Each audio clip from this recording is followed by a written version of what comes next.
In Counter-Strike 2, we usually talk about Dragon Lores, Case Hardened Blue Gems, and factory new Doppler knives. So far, on this channel, we have also mostly talked about weapon skins not many can afford to own.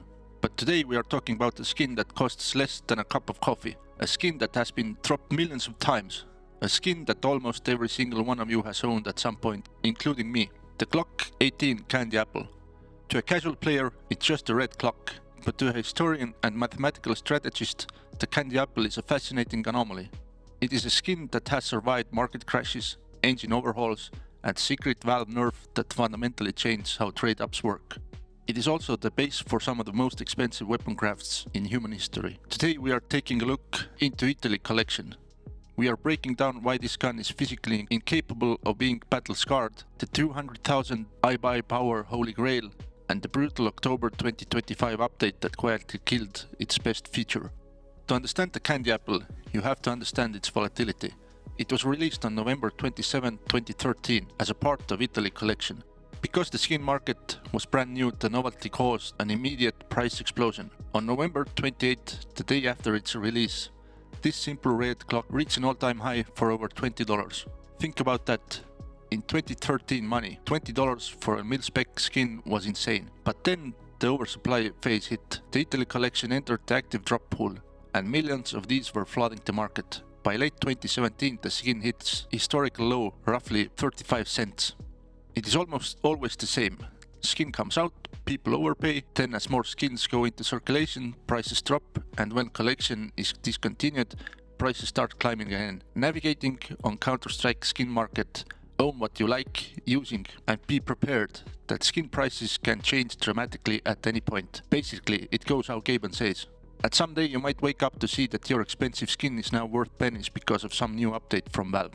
This 2017 dip wasn't just about supply. It was the result of a massive market winter following the 2016 gambling crackdown, something we might look deeper into in a future video, and the introduction of trade holds. For years, the Candy Apple was just trade-up fodder, but then came the Source 2 engine. When the CS2 limited test was announced, the Candy Apple saw a nearly 100% year-over-year increase in value. Why? Because the new lighting engine turned its solid color finish into something that looked like high-end automotive paint. And as we sit here in 2026, we have even seen speculative pumping, where community hype causes the price to double from $2 to $4 in a single weekend. It might be a budget skin, but its market graph looks like a roller coaster. Now we have to talk about the Italy collection trap. Every skin in CS2 is part of hierarchy, and the Candy Apple sits in a very dangerous spot. If you take 10 mil-spec skins from the Italy collection, like our Candy Apple, you have 100% mathematical probability of receiving the restricted tier item from the same collection, the AVP Pit Viper. In theory, trading up to an AVP sounds like a win.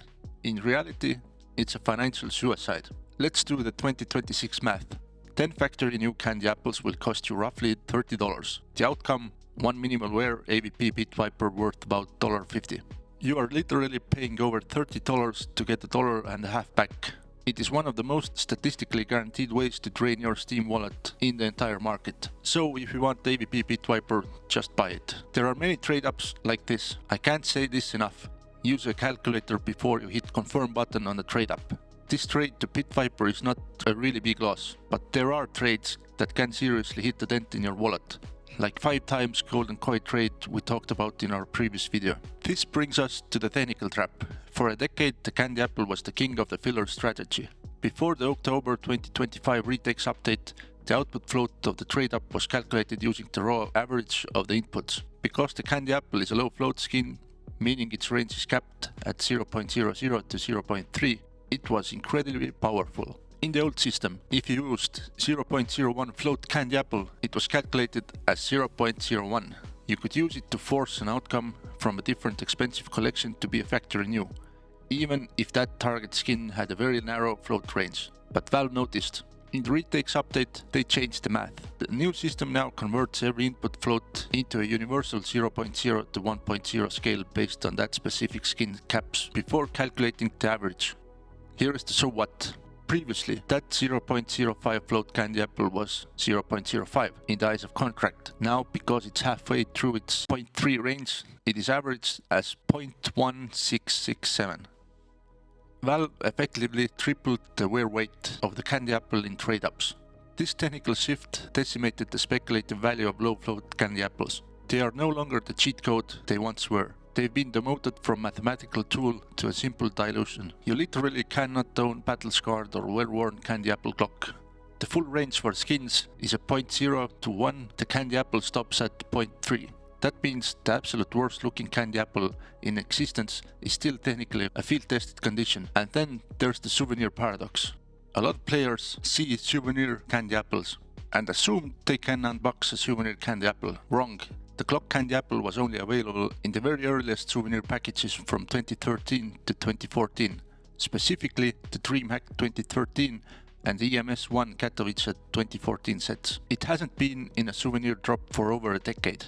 If you see one with those original gold stickers, you aren't looking at a budget skin, you are looking at a museum piece with extreme scarcity. Finally, we have to talk about red loadout meta. The candy apple uses the solid color finish style.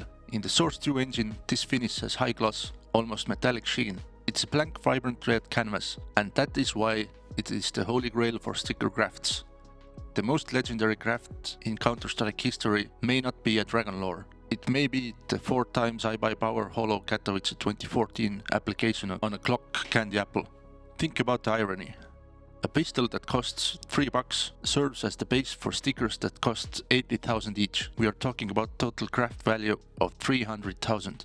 If I'd ever had that kind of money to spend, I don't think candy apple would be the weapon of choice to craft this on though. But everyone should do as they wish with their play skins. I rarely look at any skin as an investment. I just have what I like to see in my loadout. Many top tier pros from Defies and KNS to Shocks has used the candy apple at some point. It has a 97% popularity score. It is the most universally liked skin in the game. It is simple, it is elegant, and it is a piece of the Italy's collection soul. So is this Glock-18 candy apple the greatest budget skin in history? It survived the 2016 gambling crash.